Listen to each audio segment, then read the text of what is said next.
ये नए संसद भवन के नज़ारे हैं।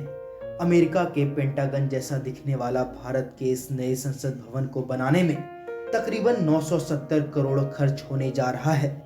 2022 में आज़ादी के 75 वर्ष पूरे होने के अवसर पर देश को ये नई भेंट मिलने की उम्मीद है। जाहिर सी बात है कि देश के नए संसद भवन का स्वरूप योगिनी मंडल से तब्दील होकर नए रंग और आकार में बदलने जा रहा है।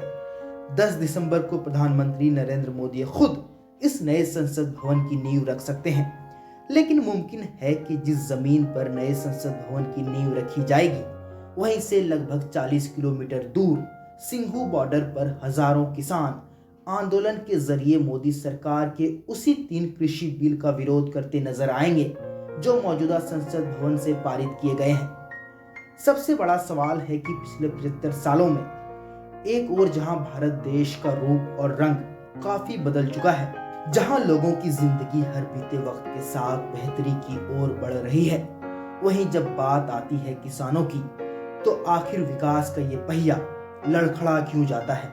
वेबसाइट socialstories.com में छपी रिपोर्ट के अनुसार पिछले 45 सालों में सरकारी मुलाजिमों के वेतन में 120 से लेकर 150 गुना की बढ़ोतरी हुई है। सरकारी स्कूलों के शिक्षकों के वेतन में 280 से लेकर 320 गुना की बढ़ोतरी हुई है और कॉलेज प्रोफेसर्स की कमाई में 150 से लेकर 170 गुना की बढ़ोतरी देखी गई है। लेकिन देश के किसानों की कमाई सिर्फ 19 गुना ही क्यों बढ़ सकी। समाचार एजेंसी गांव कनेक्शन के द्वारा की गई सर्वे बताती है कि सर्वे में मौजूद किसानों में लगभग 38% किसानों को अपना अनाज निजी व्यापारियों को बेचना पड़ा और निजी व्यापारियों को बेचने वाले किसानों में 32% किसान एमएसपी से कम दरों में अनाज बेचने पर मजबूर थे। वहीं 55% किसानों ने अपना अनाज एमएसपी के दर पर बेचा और 5% किसानों को एमएसपी से अच्छे दर मिले। यानी ये बात तो साफ है कि किसानों के लिए एमएसपी एक ऐसा सुरक्षा कवच है जिसकी वजह से देश के किसान खुद को सुरक्षित महसूस करते हैं। लेकिन विरोध प्रदर्शन कर रहे किसानों का मानना है कि सरकार कॉन्ट्रैक्ट फार्मिंग के जरिए एमएसपी को खत्म करने की कोशिश में जुटी है।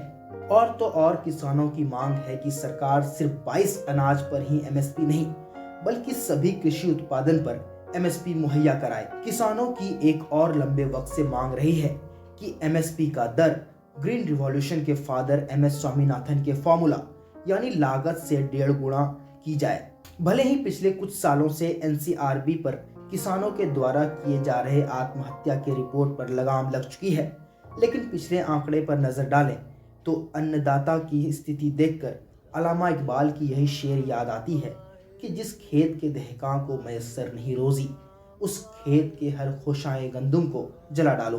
पीयूष कुमार की रिपोर्ट, हेडलाइंस 21 के लिए।